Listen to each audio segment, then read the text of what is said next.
Hello everyone, welcome back to our YouTube channel. On today's video, I'll be taking you through the inventory feature on Ilara's HMIS. On this video, you'll learn how to add a product into the inventory, edit its details, restock the product, scrap the product, do a stock take for the product, and also archive the product. We also have different tabs that will enable you to monitor the inventory.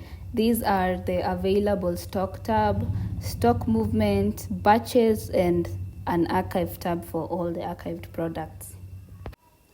Let's start by heading to the admin panel and clicking on inventory.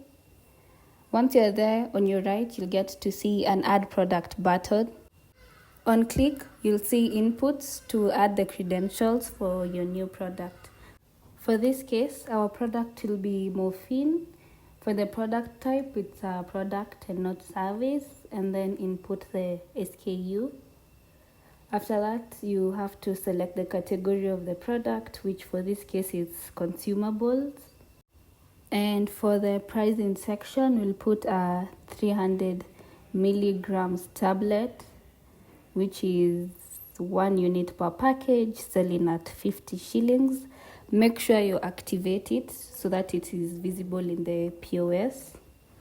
After that, we'll have to input the low stock notification unit, which will be 10 for this case. After all that, you can easily save the changes, and in the available stock, you'll be able to see that the medication has appeared on our listing. Once it is here on the right, you'll get to see an action bar that has the edit details functionality, restocking, scrapping, stock take, and archiving. So we'll start with edit details.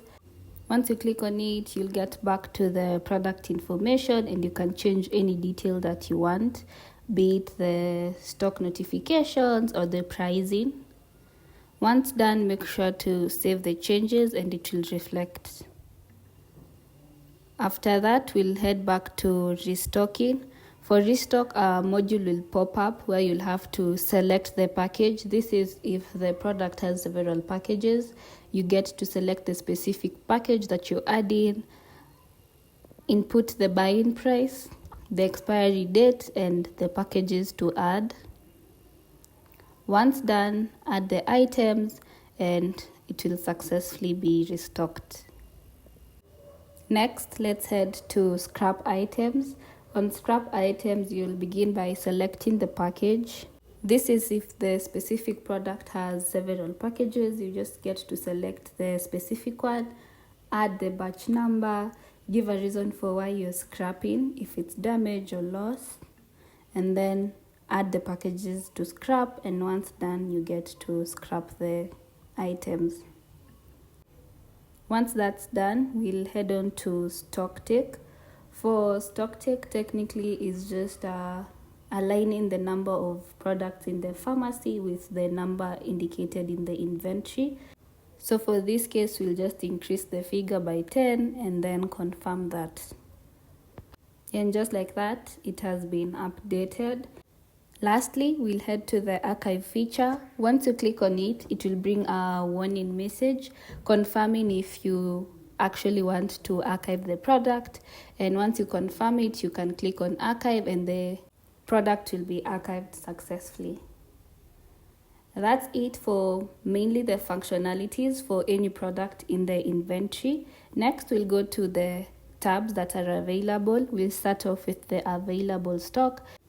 In the available stock listing, one is able to filter the list by either the type, stock, expiry, and even the category of the stock that's available.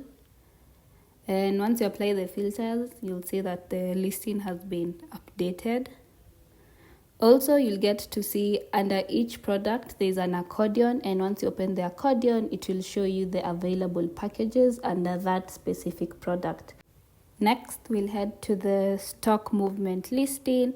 On here, you'll get to see the stock movement of a specific medication. Once you click on a specific product and open the accordion, you'll see the date, who moved the product, the movement type, if it was a stock take or a sale.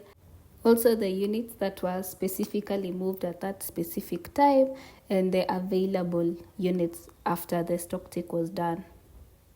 That's mainly it for the stock movement. Next, we'll head into the batches. For the batches, you'll still see a listing of all the products that are available, and there's an accordion.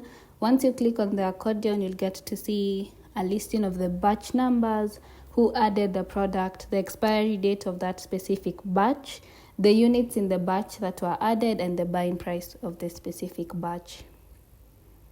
Lastly, we have the archive tab. In the archive tab, you'll get to see all the archived products, and in the accordion, you'll get to see the packages under that.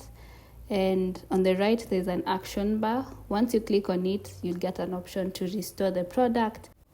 Once you click on restore, a restore module will pop up asking you or encouraging you to do a stock take. You can choose to proceed without the stock take, but it's mainly advised to take one since the product in the pharmacy may not be the same as the number in the inventory since you last archived the product. Once you confirm and input the correct figure, you're free to confirm, and the product will now be restored successfully and available to view in the available stock. That's it for the inventory tutorial on Ilara's HMIS. Thank you for watching. Stay tuned for more videos like this that will enable you to fully maximize Ilara's HMIS to its full potential.